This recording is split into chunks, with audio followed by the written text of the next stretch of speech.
Assalamualaikum warahmatullahi wabarakatuh. Waalaikumsalam warahmatullahi wabarakatuh. Alhamdulillahi rabbil alamin. Wabihi nasta'in ala umurid dunya waddin. Wassalatu wassalamu ala asrafil anbiya'i wal mursalin Sayyidina wa maulana Muhammadin wa ala alihi wa ashabihi ajma'in. Amma ba'du, subhanaka la ilma lana illa ma 'allamtana innaka antal alimul hakim. Wala hawla wala quwwata illa billahil aliyyil azim. Qala Allah ta'ala fil Qur'anil Karim, a'udzu billahi minasy syaithanir rajim. Bismillahirrahmanirrahim. Wal takum minkum ummatun yad'una ilal khairi wa ya'muruna bil ma'rufi wa yanhauna 'anil munkar wa ulaika humul muflihun. Sadaqallahul azim wa sadaqa rasuluhun nabiyul karim wa nahnu ala dhalika minasy syahidin wasyakirin. Walhamdulillahi rabbil alamin. Ibu Camat Kecamatan Gebang yang sama-sama kita hormati, yang terhormat para pengurus BKM, kemudian yang kami hormati para senior BKPRMI yang hadir pada hari ini, yang mewakili DPD BKPRMI Kabupaten Langkat, Abang Damar Ruzar beserta rombongan. Kemudian yang sama kita hormati senior-senior yang sudah berhasil. Senior ini dalam arti yang di atas ya, artinya orang-orang yang terlebih dahulu di BKPRMI. Karena untuk yang ngeracun rumput itu pun senior juga itu, supaya jangan salah persepsi tentang senior ini. Hadir di sini tadi disampaikan ada anggota DPRD Kabupaten Langkat Ustadz Khaidir, kemudian ada calon anggota DPRD tahun ini ada 2 orang hadir, yang satu ketua DPC P3 Kabupaten Langkat Ustadz Rahman Rinaldi, kemudian ada Ustadz Makruf Litonga. Saya berdoa mudah-mudahan tiga-tiganya ini nanti duduk di gedung Dewan, amin, sebagai senior-senior BKPRMI untuk memperjuangkan aspirasi adik-adik BKPRMI di Kabupaten Langkat ini, amin, amin ya rabbal alamin. Yang terhormat Bapak Ibu, orang-orang tua kami, adik-adik kami, pemuda-pemudi, remaja dan remaji Islam, bil khusus adik-adik kami pengurus BKPRMI Kecamatan Gebang yang tadi baru saja dilantik dan siap untuk dilantik. Mudah-mudahan nanti semuanya sukses menjalankan roda organisasi ini. Kita berdoa di kepengurusan adik-adik kita yang baru kita lantik tadi, BKPRMI Gebang semakin maju ke depan, amin, amin ya rabbal alamin. Hadirin wal hadirat rahimakumullah. Bapak Ibu, bersyukur kita kehadiran Allah Subhanahu wa taala atas limpahan rahmat, nikmat dan karunia-Nya. Malam ini kita dipertemukannya dalam keadaan sehat walafiat. Selawat dan salam kita hadiahkan kehadiran junjungan baginda Rasulullah Muhammad sallallahu alaihi wasallam serta keluarga, sahabat dan pengikut agamanya sekalian, Semoga kelak di yaumil akhir kita semua mendapatkan syafaatnya. Amin. Amin ya rabbal alamin. Bapak Ibu yang dirahmati Allah, momentum pelantikan remaja atau BKPRMI Kecamatan Gebang berada pada bulan haji. Al-Hajju Ashhurum Ma'lumat. Haji itu sudah Allah maklumatkan, sudah Allah tentukan waktunya. Mulai dari Syawal, Zulqaidah hari ini, dan Zulhijjah. Setiap mau memasuki bulan haji, pasti umat Islam akan teringat kepada sosok keluarga yang menjadi teladan buat umat sepanjang zaman. Keluarga yang telah memberikan contoh bagaimana idealnya sebuah keluarga yang sakinah mawaddah warahmah. Di dalamnya ada suami soleh Nabi Ibrahim, ada istri solehah Siti Hajar dan Siti Sarah, dan ada anak-anak yang soleh Nabi Ismail dan Nabi Ishak. Saya berharap mudah-mudahan ruh semangat ini dapat terpatri kepada anak-anak kita yang baru dilantik tadi. Bagaimana semangat perjuangan Ismail dan Ishak meneruskan perjuangan ayahnya untuk menegakkan agama Allah di muka bumi yang kita cintai. Bapak Ibu, kisahnya Nabi Ibrahim ini kan dulu tinggalnya di Mesir, diusir oleh Raja Namrud, pindahlah ke Palestina. Di Palestina bertemu dengan seorang gadis yang cantiknya luar biasa. Ustaz kok kayak udah pernah nengok aja bilangkan cantiknya itu. Aku baca di buku. Kalau nengok langsung belum pernah. Namanya Sarah. Karena memang kata Nabi, Allah menciptakan kecantikan itu.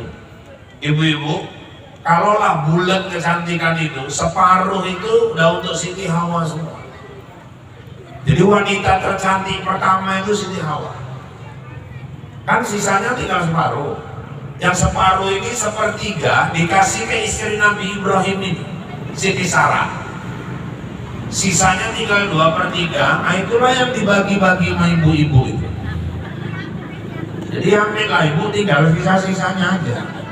Maka nyari yang pas pun payah memang. Makanya ibu nggak usah marah kalau bapak mesti suka ngelirik nengok yang lain. Namanya ibu pun tinggal sisa-sisanya.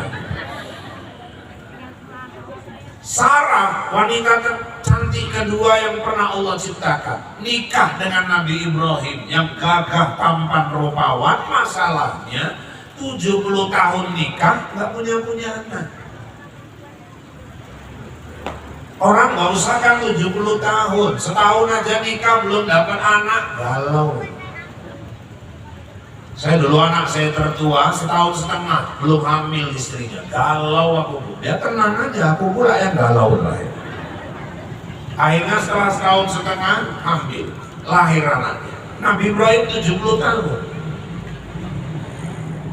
Ini adik-adik remaja yang bakal nikah. Kalau udah nikah setahun belum dapat anak, apa kata orang ikut? Banyak makan toge, gembung perut bawa itu, makan itu toge aja. Oh banyak makan kerang, kena cingkang monen terakhir pada.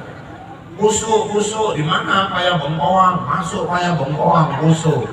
Mau Pasiran, pergi lagi ke Pasiran, gak ambil juga. Pasar Rawa bodoh, pergi lagi ke Pasar Rawa, gak meteng juga. 7 tukang busuk didatangi, gak ambil, terakhir tukang busuknya yang ambil.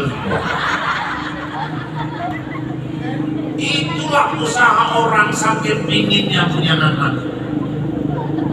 Nabi Ibrahim 70 tahun.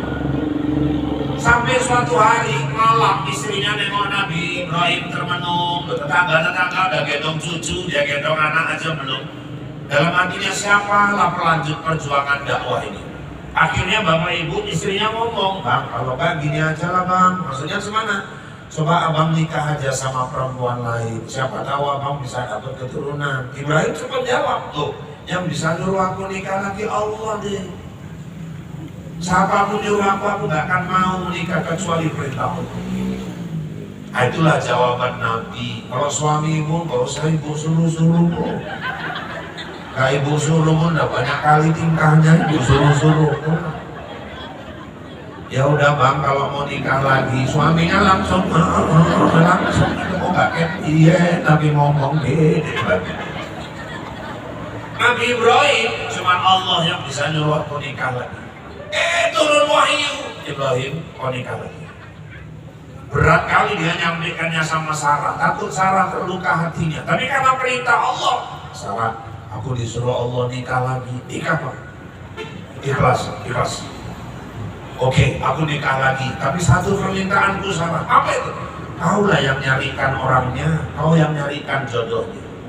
Ini pelajaran buat bapak-bapak yang mau nikah lagi. Contoh Nabi Ibrahim, jangan nyari sendiri Mak. Gentle ngomong sama istri, aku pingin nikah lagi deh, tolong carikan perempuan yang cocok untuk aku. Aku yakin gak sampai 3 menit bapak dicarikan orang bapak itu lagi. Apa kata Sarah? Abang mau aku yang nyarikan? Iya, betul, nikahi dia. Rupanya orangnya di rumah itu. Orang itu punya pembantu muda, namanya Siti Hajar. Siti Hajar ini orang Afrika. Orang Afrika itu kan kulitnya cuma 2 macam, hitam sama hitam kali. Nah ini Siti Hajar ini modelnya yang hitam kali gitu, tapi manis kayak yang ceramah. Jadi ibu-ibu kalian yang dirahmati Allah, aku pun gak sadar kali kita ngomong apa tadi. Tapi apa jawaban Nabi Ibrahim? Iya, aku nikahi dia karena Allah. Oh, walaupun hitam legam, rupanya niat nikahnya memang karena Allah. Dinikahi sama Nabi Ibrahim. Hamil Sarah. Maaf, Siti Hajar 9 bulan.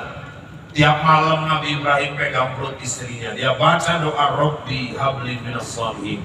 Tuhan, anugerahkan aku anak yang soleh.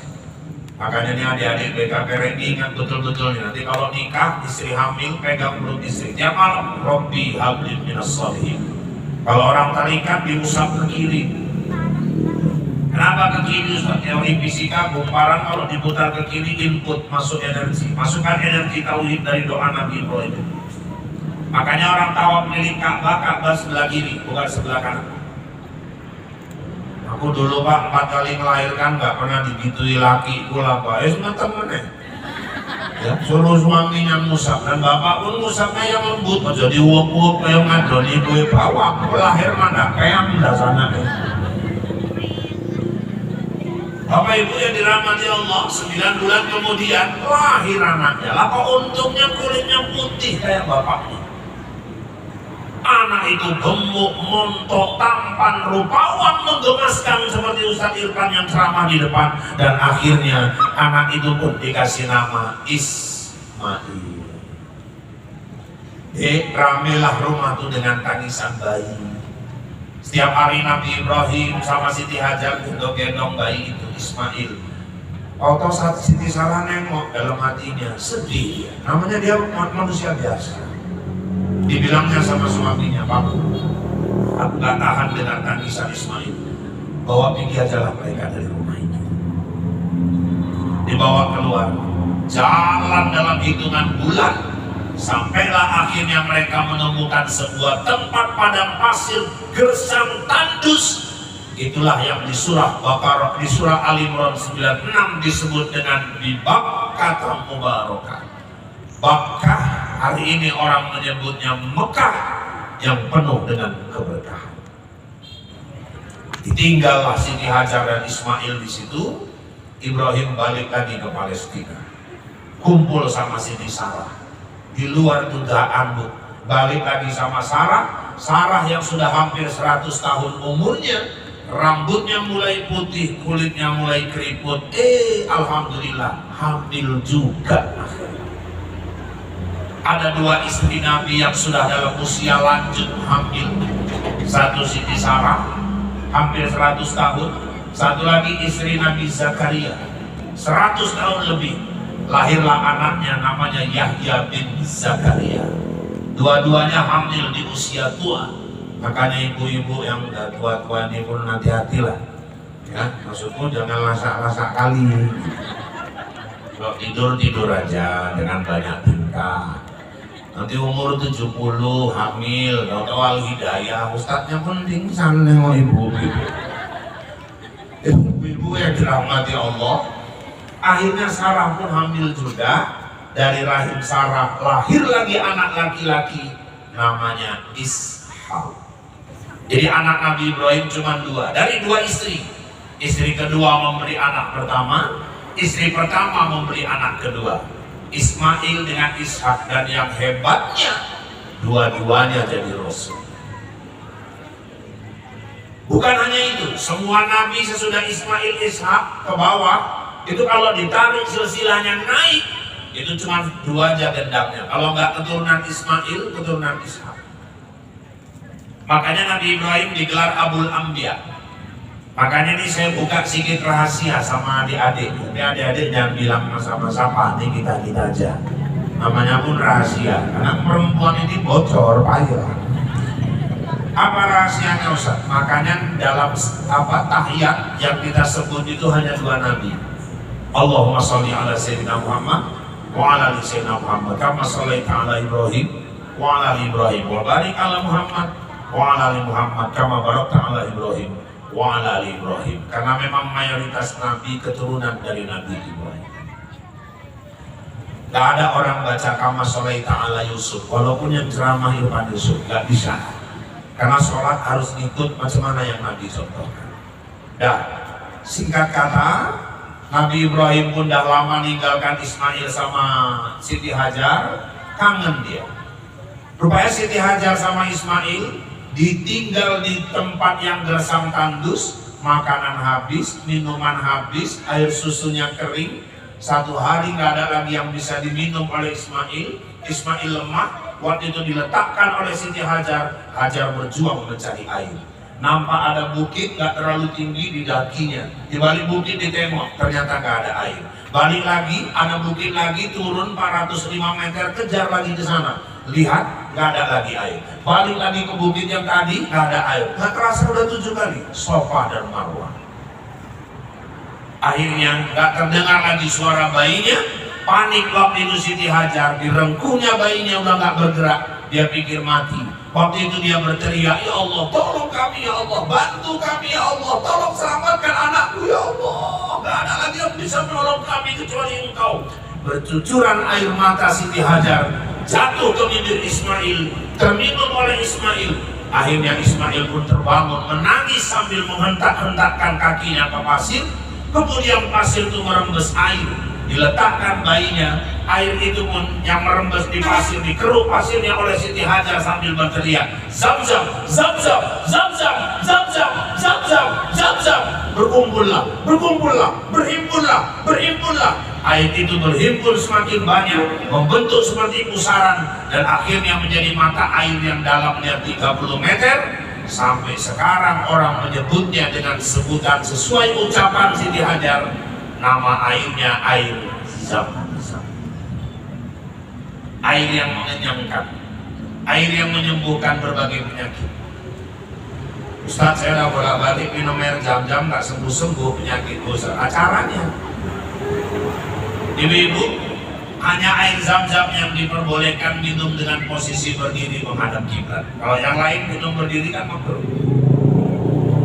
Dan minumnya itu ibu-ibu ngadap kiblat, baca doa Allahumma inni as'aluka ilman nafi'a wa wasi'a wa rizqan wasi'a wa halalan thayyiban, dan seterusnya, baru minum. Sudah? Jangan ditelan, biarkan dulu dalam mulut itu. Berdoa dalam hati. Apa doanya? Ya Allah, asal murad udah 15 tahun ya Allah. Lo mau sujud setengah mampus ya Allah. Payah kali lutut ini. Berbagai obat dari minum, obat pil 3 warna udah. Terakhir bukan doa, curhat bahwa ibu sama Allah. Tolonglah sembuhkan sakitku ini ya Allah. Atau mungkin ada sakit yang lain ya Allah. Aku kok sekarang ini gampang kali lupa. Kadang-kadang naruh di mana handphone lupa, naruh jam di mana lupa, suami kemana lupa. Yang nggak lupa cuma satu ya Allah, duit. Alhamdulillah nggak lupa sekarang ya Allah. Tolong ingin kembalikan lagi ingatanku ya Allah. Tapi doanya dalam hati, ya jangan ngomong lah. Kalau ngomong ya airnya tumpah semua kan kayak ini. Udah siap, baca selawat 3 kali, pelan airnya. Insya Allah menyembuhkan. Itu yang di Mekah, namanya air Zam-Zam. Kalau yang sama saya ini nama airnya air berjam-jam ya. Nah, kalau yang di Mekah Zam-Zam, ini berjam-jam. Udah berjam-jam dalam kotak aqua itu. Jadi Bapak Ibu yang dirahmati Allah, akhirnya Siti Hajar dan Ismail jadi orang kaya. Loh kok bisa Ustaz? Mekah kaya air. Semua orang beli air kepada mereka. Hasil penjualan yang dibelikan kambing sampai hampir ribuan ekor. Satu hari kangen Nabi Ibrahim, balik lagi dia ke Mekah. Sampai di lembah itu dia nggak jumpai istri dan anaknya. Cari info, rupanya mereka lagi di antara Musdalifah dengan Mina. Itu di Mekah Bu, tempat puncak haji ada Arafah. Sebelah Arafah Musdalifah, sebelah Musdalifah Mina. Kalau di Indonesia kan sebelah Musdalifah Nasar. Nah cuman nggak cari orang itu sekarang.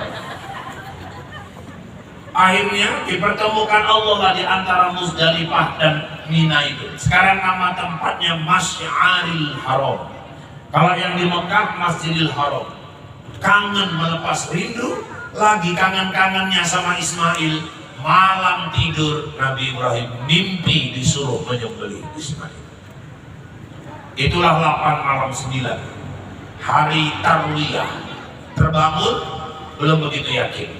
Besok malam tidur lagi, mimpi lagi dengan mimpi yang sama.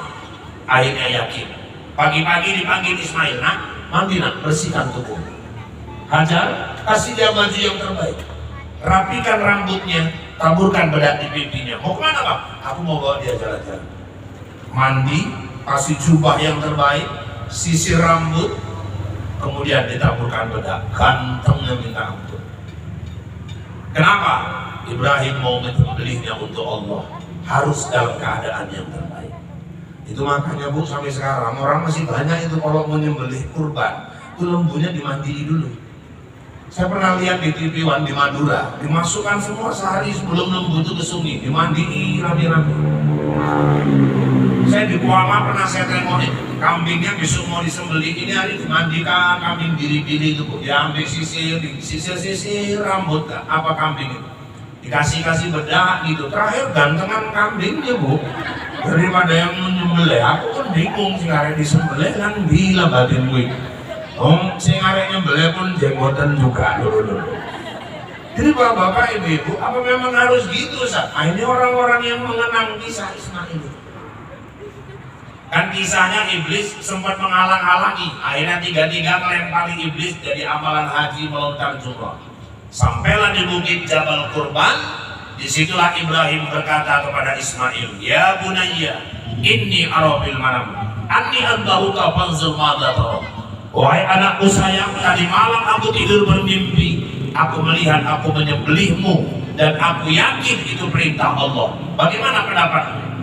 Ismail waktu itu sebagian menyatakan umur 8 tahun, sebagian 13 tahun. Dengan suara mantap, sedikit pun gak bergetar, gak ada rasa takut, dia jawab, ya abatif al-matu narusakadiduni insyaallah minas sadirin.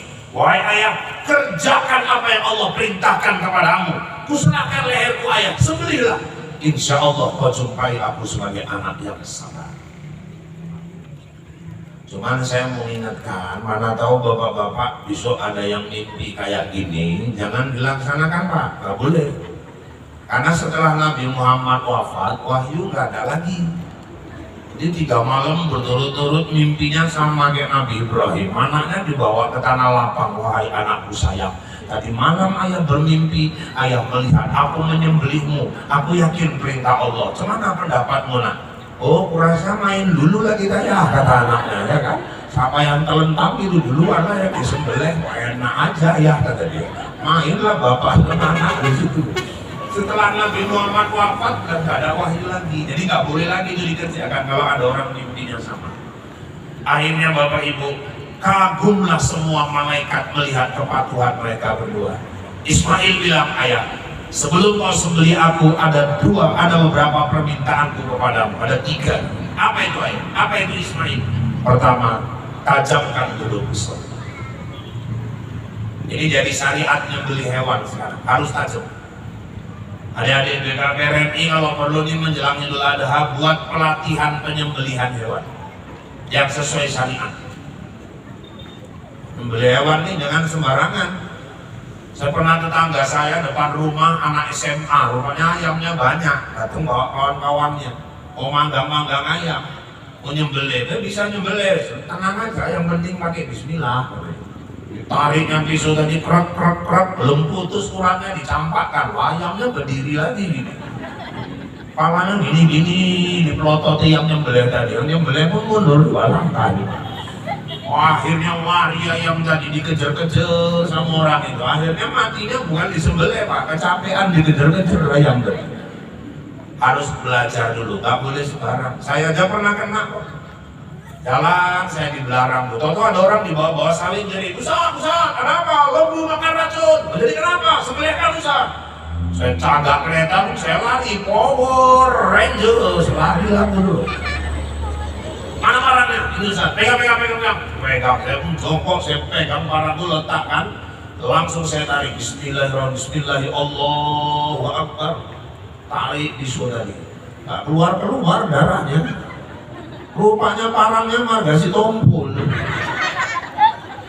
Ada yang mau cepat sikit, kenapa Ustaz? Hati gue cepet, kepala otak mau cepet sikit. Cuman mau cepet parang kayak gini. Untung lembunya gak protes, geli. Orang sempat protes sama gak lari ya.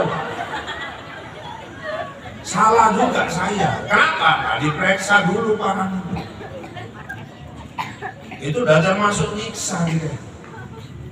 Tapi saya juga punya alasan kenapa langsung aja main sembelih. Saya takut lembu itu jadi bangke gak kemakan. Makanya adik-adik belajar dulu. Pisau itu kalau bisa Pak, jangan ada yang cacat, permukaannya rata, memang betul-betul tajam. Sudah, makanya orang-orang tua dulu kalau nyembelih ayam, ya Allah, hebat kali tuh. Orang tua dulu kalau nyembelih ikut syariat betul. Saya dulu bapak saya kalau mau nyembelih ayam, gosok pisaunya itu 15 menit. Sampai kilat betul pisau tadi. Padahal yang disembelih cuma 1. Jadi saya megang kakinya, megang 2 sayapnya, tadi dipegangnya kepalanya, dirabanya, lehernya, di mana uratnya, letakkan pisau tadi. Bacanya pun lama kali pemakaian itu. Batin bocor aja nih guys. Udah Pak? Pegang ya? Ya, bismillahirrahmanirrahim. Bismillahirrahmanirrahim. Narik pisaunya itu pun lembut, tapi krek cepat putus deh. Lembu ayam tadi pun macam gak terasa ya, saking tajam. Tadi saya tegur, Pak, udah putus Pak. Gak boleh orang dulu nyembelih sambil ngobrol. Nah, putus, letakkan ke bawah. Biarkan ayam itu meredam dulu. Mama udah masak air panas di belakang, di panci. Dulu gitu ya Bu ya. Udah mati ayamnya, dibersihkan di sumur, tanahnya, darahnya, baru dimasukkan dalam panci. Menggelegak airnya 100 derajat. Logikanya di situ kuman-kuman aja udah pada mati, kena air 100 derajat. Siap, angkat, cabuti bulunya sambil bertasbih. Sekarang memang tukang potong ayam pun merinding. Pakai topi seleng. Nanti celananya bolong-bolong. Dulu orang ada yang megang, ada yang nyembelih. Sekarang tukang potong ayam, dia yang megang, dia yang nyembelih. Tepukannya krek-krek, campakkan. Dan ngapain ngadep-ngadep kiblat lagi. Sekali ada yang megang, ngadep kiblat sambil ngobrol. Saya pernah tuh saya tembak di pajak antar orang rumah belanja. Krek-krek, 2 kali tarik aja tak putus kan nggak uratnya. Campakkan ke keranjang, krek-krek, campakkan. Dan ngadep kiblat, toto ada mama-mama datang, krek-krek, campakkan. Berapa yang saya korban? 35 Kak, sambil nyembelih nih, bisa kurang, 33 kalau kakak mau. 30 kenapa di gila kakak, mana ada yang 30? Dia nyembelih bacanya gila. Apa limangan gak podo pesong kabeh memang. Nanti 2 kali tarik aja, kita putus kan gak uratnya. Campakkan dalam keranjang. Ibu tengoklah keranjangnya itu, di situ darah, di situ tai. Ayam tuh matinya di kubangan najis. Kadang-kadang belum mati betul, angkat. mau ngejar cepet, masukkan dalam tong air. Airnya bukan jernih, udah merah jambu, udah berapa ekor ayam masuk ke situ, udah campur darah. Angkat, baru masukkan ke dalam tong setan. Main pasar malam ayam tuh, muter di dalam tuh main pasar malam. Sekali diangkat, gundul ayam tuh. Dipotong sayapnya, potong pahanya, terus ngalir darah. Orang belum mati ayam itu. Itulah yang banyak kita makan. Ini kalau kita undangan depan orang macam mana Pak? Maksudnya ya kita kan nggak tahu dia nyembelihnya macam mana. Ya makanya kalau kita datang ke rumah orang Islam, kita nggak tahu macam mana dia nyembelihnya. Mau makan tuh jangan lupa gunakan senjata Nabi. Apa itu? Allahumma barik lana fima razaqtana wa qina azabannar. Itu ragu kita. Daripada nanti nggak jelas ini kasih tangkalnya dulu. Tapi kalau yang udah jelas haram nggak boleh berarti minum kamput. Allahumma barik lana. Oh itu dicekek malaikat itu. Wah itu. Nah, nggak usah banyak-banyak kali nanya Bu. Ini tadi yang nyembelih siapa undangan? Pakai bismillah apa enggak? Ada kiblat enggak? Tarik pisaunya dari atas apa dari bawah? Oh dia muncung tahu kata yang saya. Oh muncung makan nggak mau pulang mau nggak ada masalah. Pertanyaan kau nyakitkan hati kali dan nyumbang cuma 5.000 aja banyak kali catat. Kau kayak gaduh lah di situ. Gunakan senjata Nabi. Makanya harus benar aja. Nah, kalau ada bapak-bapak di sini panitia kurban, tolong perhatikan. Selain benda tajam, menyembelih itu yang pertama berilmu, berani. Berilmu nggak berani nggak bisa. Berani nggak berilmu sama aja. Ada ustaz menguasai ilmu nyembelih, ustaz tolong ustaz lah yang nyembelih, aduh saya nggak bisa, saya nggak tahan nengok darah. Allah tolong nggak ustaz, ambil berkah. Nggak kalian aja lah, tolong nggak ustaz. Sekali-sekalinya ustaz, udah kalian aja, tolong ustaz. Saya nggak bisa nengok darah, udah kami bantu ustaz, kami kawal, tolong nggak ustaz. Dipaksa ustaznya, ya udah lah pegang parah, ustaz nggak bisa nengok darah. Tarik sekali, muncul darah tadi, ustaznya pangsan, lembunya lari. Kalau lembunya lari, kalau ustaznya yang meninggal. Inilah kalau berilmu tapi nggak berani. Ada juga orang berani tapi nggak berilmu. Jadi soalnya belewang, penting kan disok bismillah ngomong ya. Di sini parangi masih aja, nggak tahu dia mana urat yang harus putus. Hajar aja rep baru satu urat putus, diangkatnya parang. Itulah kejadian lembu mau berdiri lagi. Kenapa? Urat napasnya belum putus. Berdiri lagi lembu tuh. Sekali berdiri dia pula yang jerit. Lembunya kemasukan kata dia. Lembu pula kemasukan. Dia yang paul, lembunya pula yang kemasukan. Maka berilmu dan berani. Gak boleh sembarang. Ini 3 urat vital harus putus.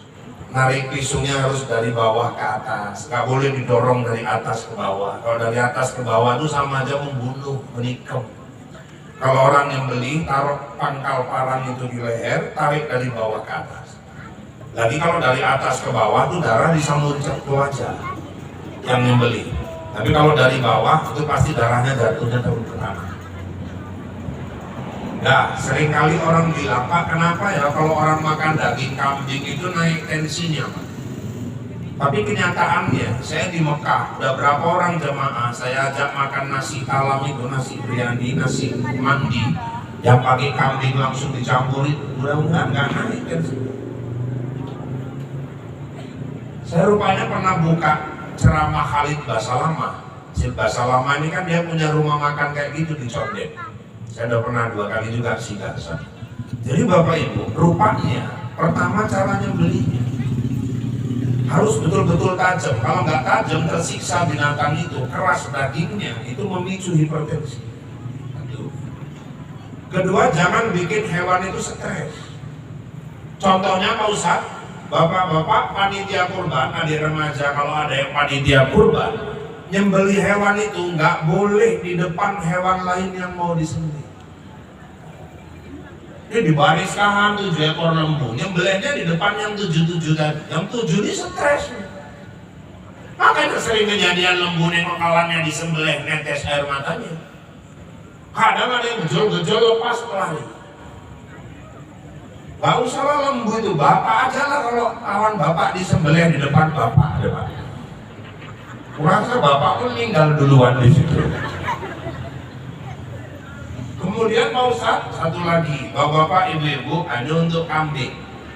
Kambing itu ketika disembelih, kata Khalid Basalamah, bapak ibu, rupanya waktu apa itu, nguliti dagingnya itu. Nguliti itu kan kalau bahasa Inggrisnya netel, ya kan? Ya, itu bahasa Inggrisnya di kamus netel. Jadi waktu netel itu yang digantung kakinya, Pak, jangan kepalanya. Sering orang yang digantung kepalanya di atas, kakinya di bawah. Ini tempat nyembelih, akhirnya darah ini masuk lagi ke dalam daging. Itulah sering kejadian daging kambing dimakan bau. Mestinya kepala yang di bawah, kaki yang di atas. Jadi dari tempat penyembelihan ini turun darah itu ke tanah. Dan kalau darah itu masuk lagi ke daging, itulah yang memicu hipertensi. Dan kenapa orang di Mekah makan daging kambing gak naik darahnya, gak naik tensinya? Orang di sana makan campurannya rempah, Bu. Kita di sini makan daging kambing pakai santan. Santan itu jumpa daging kambing, itulah memicu kolesterol, hipertensi. Dan satu lagi menurut penelitian, apa penyebab orang makan daging kambing naik tensinya? Ternyata kata dokter, karena sering sekali suami waktu makan daging istrinya merepet. Nah itulah yang bikin naik tensi. Iya. Ini suaminya lagi ambil, gak ingat sakit, itu umat gak tahu si mampus kau. Apa gak naik tensi, suami lagi selera-seleranya coba. Kalau itu gak cuma tensi Pak, emosi pun naik itu. Kalau istri yang soleha, kepinginnya tiba, iya sikit aja ya, jangan banyak-banyak, ingat sakitnya, gitu kan enak. Rakus, gak ingat sakit, umat mampus gue nanti kata urusin gue. Itulah yang pingin rasanya ninju istri yang kayak gitu. Jadi bapak-bapak, ibu-ibu yang dirahmati Allah, kata Ismail kepada ayahnya, tajamkan dulu pisau. Yang kedua, ayah, tolong buka baju gamisku ini. Aku gak mau baju ini berlumuran darah kau bawa pulang menyusahkan hati ibuku di rumah. Dan yang ketiga, ayah, tolong tutup wajahku ketika kau menyembelih aku. Aku tidak ingin timbul belas kasihanmu sehingga kecintaanmu kepada Allah kalah dengan kecintaanmu kepadaku. Tiga-tiga dilaksanakan. Dibuka gamisnya, kemudian ditajamkan pisau, direbahkan Ismail, ditutup wajahnya. Ibrahim pun ikhlas. Bismillahirrahmanirrahim. Semua malaikat terkagum-kagum melihat kepatuhan mereka berdua. Tapi pisau itu tidak mau memotong leher Ismail. Sampai Ismail tegur ayahnya, ayah, berarti kau masih lebih cinta kepadaku daripada Allah, sehingga pisau itu tidak mau memotong leherku. Minta ampunlah kau kepada Allah. Beristighfar Nabi Ibrahim, letakkan balik. Ketika mau ditarik, Jibril turun dari surga membawa seekor kibas sambil berteriak, Allahu Akbar, Allahu Akbar, Allahu Akbar. Ibrahim menyaut, La ilaha illallah, Wallahu Akbar. Ismail pun menyaut, Allahu Akbar, walillahil hamd. Akhirnya Jibril bilang, sembelihlah kibas ini sebagai pengganti Ismail. Luluslah mereka berdua. Pelajaran yang diambil, doa Nabi Ibrahim terkabul. Rabbi hablim minas solihin. Tuhan, kasihlah aku anak yang soleh. Akhirnya betul-betul Ismail jadi anak yang soleh. Kita mau BKPRMI ini yang baru dilantik, orang-orang yang punya semangat seperti Nabi Ismail, yang lebih mencintai agamanya daripada mencintai apapun, yang lebih mencintai Allah daripada mencintai apapun, punya semangat juang yang tinggi. Kenapa Ismail rela disembelih? Karena imannya. Maka adik-adikku, anak-anakku, para remaja yang baru dilantik, yang membedakan kalian anak BKPRI dengan anak-anak lain, iman kalian. Asah iman itu dengan baik. Kalau mau selamat hidup, mau jadi orang sukses seperti Ismail dan Ishak, jadilah orang-orang yang senantiasa memelihara menjaga iman. Orang mau selamat pulang ke surga harus bawa iman. Bu, masuk kubur aja kalau mau selamat harus bawa iman. Ada orang meninggal nggak bawa iman, Ustaz? Ada. Sampai itu. Pertama, orang yang meninggal dalam maksiat. Lagi nyabu, meninggal. Nah, itu sudah dipastikan meninggal nggak bawa iman. Lagi minum minuman keras, al-kamfutiyah wal wiskiyah wal brandiyah wal birriyah wat tofi merengiyah sampai wat tuaiyah. Enggen mabuk, kalau masuk paret ninggalnya nggak bawa iman. Lagi zina ninggal, itu ninggal nggak bawa iman.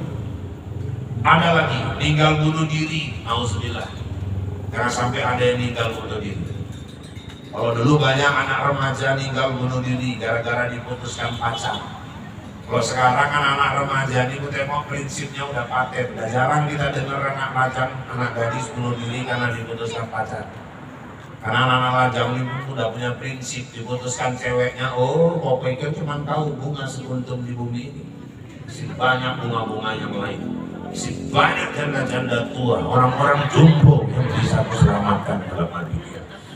Makanya udah jarang, sekarang ini yang banyak bunuh diri ini rata-rata malah kasus ekonomi, terlilit hutang. Apalagi terjebak pinjol, udah banyak kejadian. Kemarin di Setabat kejadian kan, satu keluarga jeburkan diri ke sungai. Masalahnya apa? Hutang. Makanya ibu-ibu tolong, hidup ini sesuaikan Bu, kemampuan kita, keinginan kita sama kemampuan. Anak lajang gadis, kalian boleh punya keinginan, punya handphone yang bagus, tapi ukur kemampuan orang tua, kalau sayang sama orang tua. Baru ini viral di medsos, di Jakarta, anak dibelikan kereta sama orang tuanya untuk sekolah, gak sesuai sama keinginan dia, disepainya keretanya di muka ayah. Kayak mana hancurnya perasaan dia. Ibu pun hidup, kalau mau tenang, sesuaikan. Ini kadang-kadang gajinya 4 juta, tapi gaya hidup 12 juta. Macam mana mau senang hidup?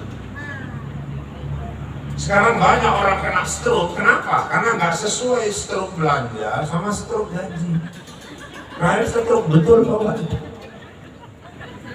Gaji suaminya 4 juta, masa make upnya MS Glow? Ya hancur. Turunkan sikit, entah Wardah pun yang nggak dapet lah Pak, ya bedak pipa nomor 14. Yang penting kan pakai bedak. Itu pun kalau nggak kebeli Pak, ya kreatif lah, atau tepung kanji gitu. Yang penting kan putih mukanya. Kalau itu pun nggak kebeli juga Pak, ya carilah apa yang lain lah. Yang penting ada gincunya cemana Pak, ya sumboy, dimut-mut kan merah juga. Kurasa nggak cuma bibir itu, lidahnya merah semua. Terus ini celaknya Pak, ya arem kan bisa dilukis, digambar, gitu. Disesuaikan. Kadang-kadang ekonominya, gajinya segini, keinginannya segini, stres, utang, akhirnya bunuh diri. Adik-adikku, jaga iman. Kalian akan jadi orang sukses seperti abang-abang kalian ini kalau istiqomah menjaga iman. Istiqomah meningkatkan kualitas diri. Ini kuncinya. Masuk ke dalam kubur pun kalau mau selamat bawa iman. Saya ngisi pengajian di kilometer 18. Pulang dikejar-kejar mama-mama. Ustaz, sebentar Ustaz. Ada apa Bu? Ini Ustaz, ada bontot buat anak-anak. Biasa lah itu kan di mana-mana Ustaz ceramah gitu. Ada jadi bontot-bontot. Ya, di sini nggak tahu lah kan daerah lain-lain ya. Bahkan nggak harus sama, ini kan cerita yang di DJ. Di sini namanya panitianya pun remaja, ya walaupun maklum lah. Kalau nggak ada punya dodol tadi. Jadi ibu sekalian yang dirahmati Allah, datanginya saat ada apa dari tuan rumah Ustaz.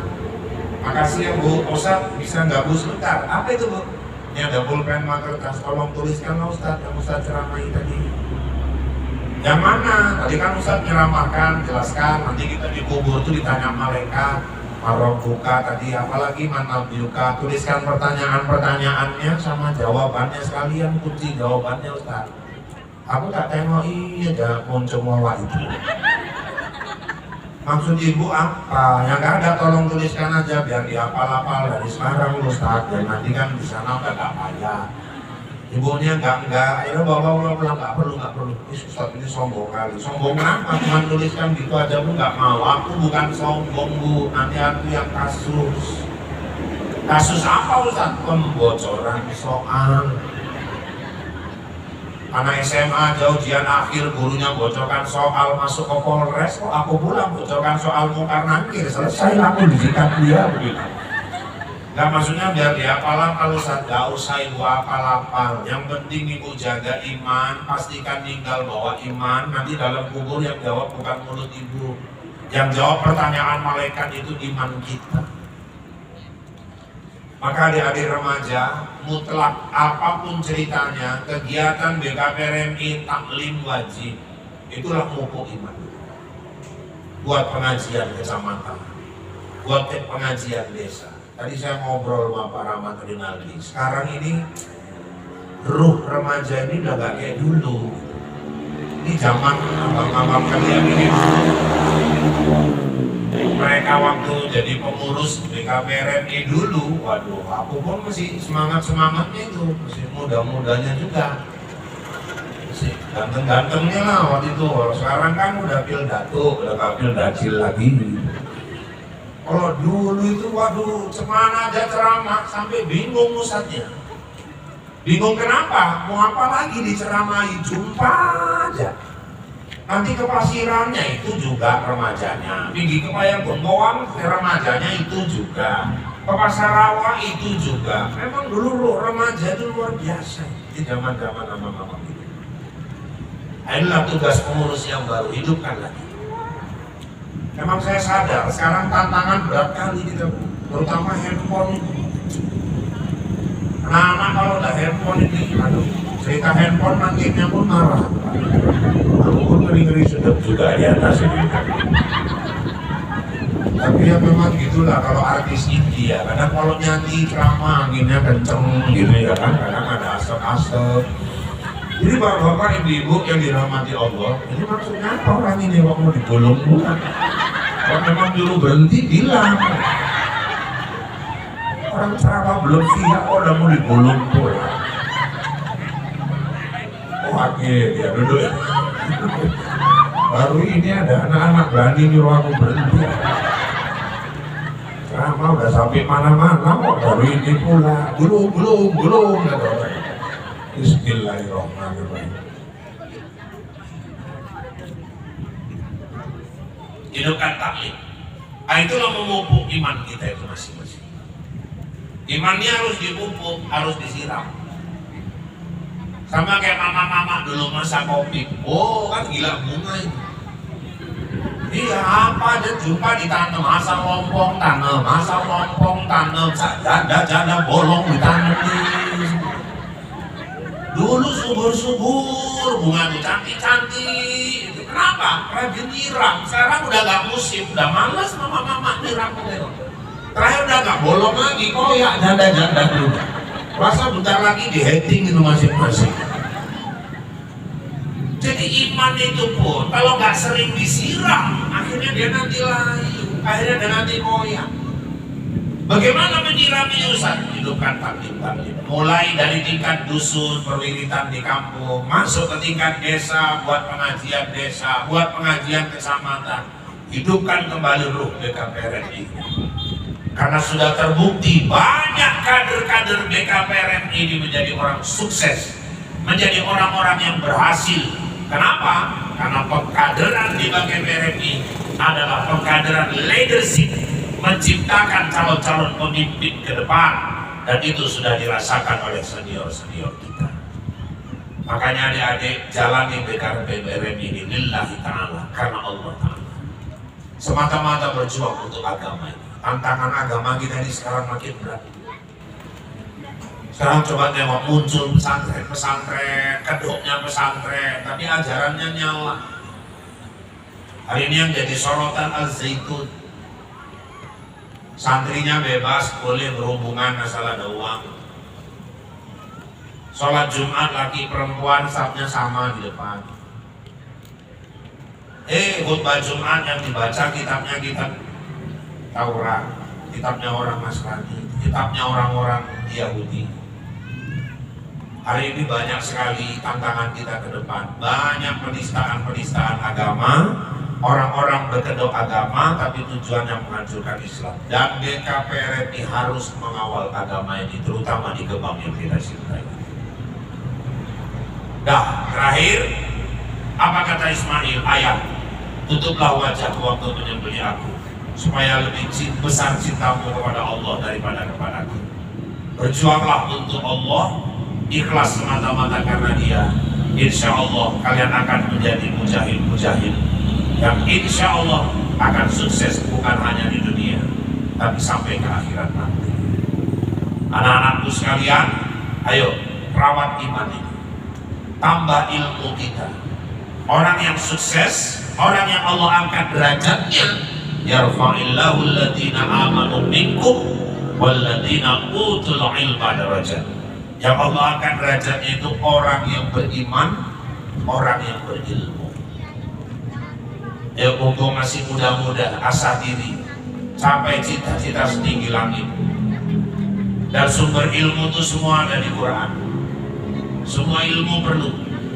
Harus ada yang ahli biologi, harus ada yang ahli fisika, harus ada yang ahli kimia, supaya orang Islam ini jangan gampang dicekal.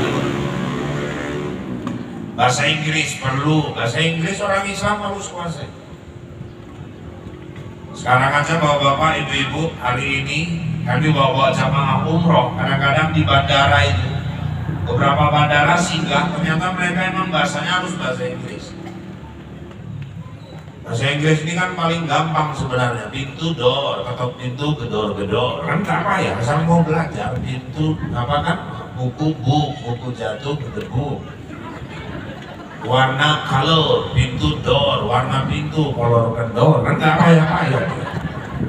Pokoknya asal ada the-nya bahasa Inggris lah, itu film habis, the end, batang pisang, the box, kelapa muda, the gun, kan tak payah. Asal mau belajar aja. Bahasa Arab pun nggak payah itu. Apa bahasa Arab? Buku, Alkitab. Pakaian, tempat pakaian, almari. Alat-alat dapur, aluminium ya. Rambut keribu, Ahmad Albar. Kan nggak payah. Apa tempat bahasa Arabnya makan Ustaz? Kul. Tempat makanan, bakul. Kan nggak payah. Pokoknya belajar. Pokoknya kalau iman kualitasnya baik, ilmu kualitasnya baik, insya Allah kita akan jadi orang yang naik derajatnya di hadapan Allah. Semangat bulan haji ini, semangat menjelang Idul Kurban, diiringi dengan pelantikan GKPRMI Gebang, harus bisa kita ambil ruh semangat Ismail dan Ishak untuk menjadikan generasi-generasi muda kita di Gebang ini jadi generasi-generasi yang berkualitas dan mengawal Islam ini sampai akhir hayat kita masing-masing. Bapak Ibu, saat ini jam di studio sudah menunjukkan pukul 22:40 waktu Indonesia bagian Gebang. Kalau dirasakan kata-kata saya kasar, saya memang makhluk kasar, bukan makhluk halus. Dan seandainya ada kata-kata yang kurang berkenan, saya manusia biasa, bukan makhluk luar angkasa. Kalau dirasakan kata-kata saya menyinggung perasaan, itu pertanda Bapak Ibu masih punya perasaan. Selamat kepada adik-adikku yang baru dilantik. Dan sedikit lagi sekedar mengingatkan, jangan lupa menyambut Idul Adha. Kepada Bapak Ibu, mulai nanti tanggal 17 bulan Juni ini, nah disitulah kalau mau pangkas, disitulah kalau mau motong kuku. Karena nanti antara 18-19 itu diperkirakan 1 Zulhijjah, kita sudah dimakruhkan untuk memotong kuku. Bukan haram, tapi makruh. Sunat hukumnya tidak memotong kuku, tidak memotong rambut, terutama yang kurban, sampai hewan kurbannya disembelih. Ustaz, kenapa kok sunnah kita tidak potong rambut, tidak potong kuku? Supaya kita juga merasakan nuansa orang yang berhaji. Orang yang berhaji ketika berihram dilarang memotong kukunya, dilarang memotong rambutnya. Kemudian Bapak Ibu, anak-anakku, ayo jangan lupa nanti puasa kalau sanggup dari tanggal 1 sampai 9 Zulhijjah. 9 hari, mulai 19 sampai 28 Juni. Nggak sanggup Ustaz, ambil Senin sama Kamis dan tanggal 9-nya. Nggak sanggup Ustaz, ambil 8 sama 9. 27 sama 28 Juni. Gak sanggup juga Ustaz, minimal tanggal 9-nya. Gak sanggup juga Ustaz, udahlah cek ke rumah sakit, mungkin bahwa itu udah ada penyakit yang berat. Ya, kalau perlu kita ajarkan sama-sama bahwa itu. Nah, 9 Dzulhijjah puasa Arafah jangan dilewatkan karena wa yukaffiru sanatal madiyah wal baqiyah, itu menghapuskan dosa setahun yang lalu, setahun yang akan datang. Malam Idul Adha bertakbir. Cuman perempuan cukup diajarin dengar suaranya, jangan pula direbut mic mama-mama tua yang takbiran, mama-mama pengaruh gitu ya, kayak gitu. Biarkan bapak-bapak aja. Besoknya subuh, selesai subuh sampai sholat id jangan makan dan minum, bukan puasa tapi imsak, menahan diri, itu ada pahala di situ. Kalau sholat Idul Fitri malah sunat makan dulu sebelum berangkat sholat id. Sesudah pulang sholat id silakan ke rumah makan. Kalau bisa jalan berangkat untuk sholat sama jalan pulang lain jalannya. Nah, itu ada sunnahnya. Walaupun lain jalannya jangan sampai ke Setabat. Ya, sambil mau cari jalan lain muter ke Setabat, bahwa itu pulang langsung diceri sama lakinya. Tahu memang kok gitu, untuk diajari usaha harus goblok gue mau dengan gue mau gitu ya. Bagi bapak ibu yang berkurban, setelah makan sunnah kembali ke masjid, sunnah menyaksikan penyembelihan itu. Kalau perlu sebelum disembelih belai kepala hewan itu, dibelai, baca selawat, cukup dibelai aja bu, gak usah dikecup, nanti bapak cemburu ya. Nanti malah pulang gaduh, oh kayaknya ada main sama lembu itu ya, ada pulang nanti. Udah selesai, saksikan penyembelihan sambil bertakbir, dan kemudian silakan nikmati daging kurban sepanjang kurban biasa. Tapi kalau kurbannya kurban nazar, haram dia memakan dagingnya. Dia kurbannya karena nazar. Kalau anakku lulus masuk P3K, aku mau puasa 3 hari berturut-turut, wajib puasa. Aku mau kurban, wajib kurban, dan dagingnya semua harus disedekahkan. Dia tidak boleh memakan dagingnya. Itu kalau kurban nazar. Mudah-mudahan kurban-kurban kita diterima Allah Subhanahu wa Ta'ala. Bapak Ibu, barangkali pusaka terbit bulan purnama, ternyata bintang tak muncul jua. Di lain waktu kita berjumpa, semoga Allah meridhai kita. Kalau ada jarum yang patah, jangan kau simpan sampai berkarat. Kalau ada kata yang salah, tolong maafkan dunia akhirat. Kalau ada jarum yang patah, siapa yang matahin? Kalau ada kata yang salah, tolong maafkan lahir dan batin. Kalau ada jarum yang patah, jangan kau buang ke dalam parit. Kalau ada kata yang salah, tolong jangan diungkit-ungkit. Kalau ada jarum yang patah, jangan disimpan di peti besi.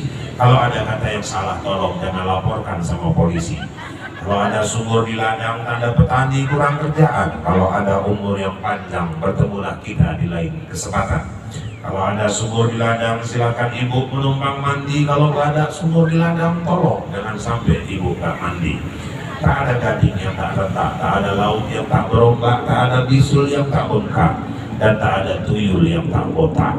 Demikian informasi aktual, faktual, tajam dan terpercaya yang dapat saya sampaikan melalui liputan 6 SCTV semalam ini. Mudah-mudahan yang saya sampaikan bermanfaat buat kita semua.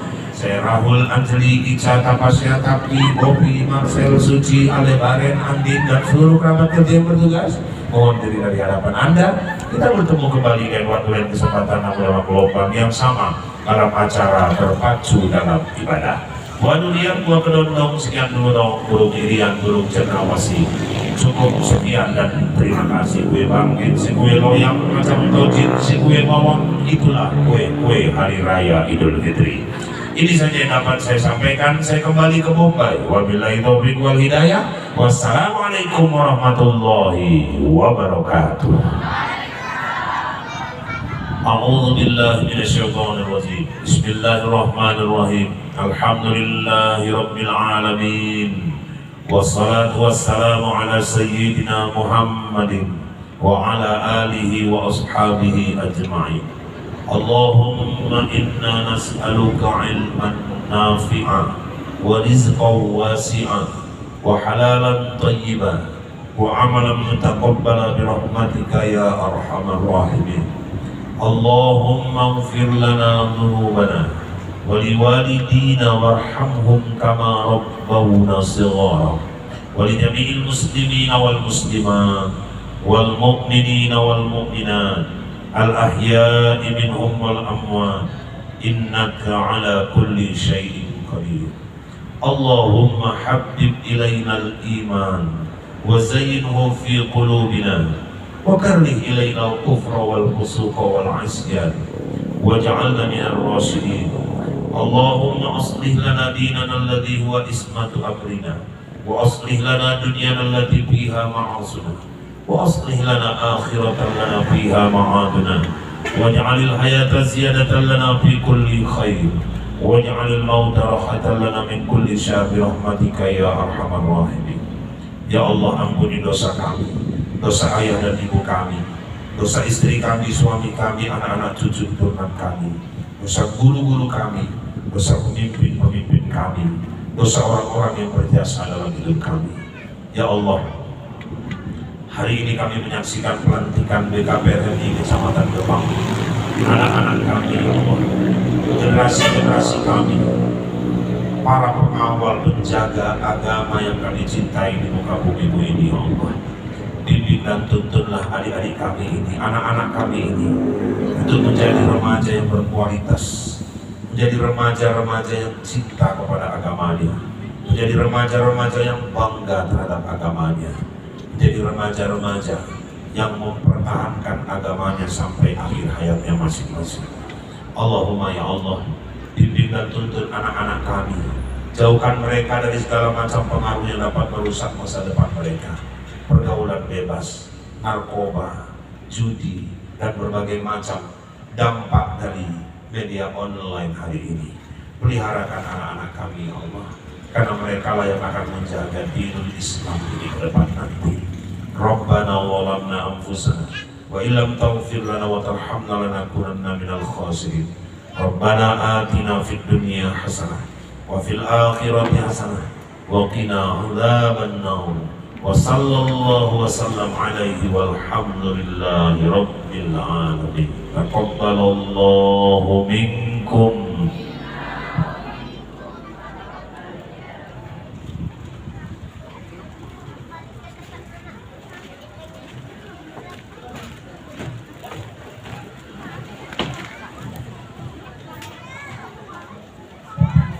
Alhamdulillahirrahmanirrahim. Telah usai pembacaan doa dan juga tausiah, semoga tausiah yang disampaikan oleh Bapak Ustadz dapat bermanfaat dan memperbaiki kehidupan kita ke depan.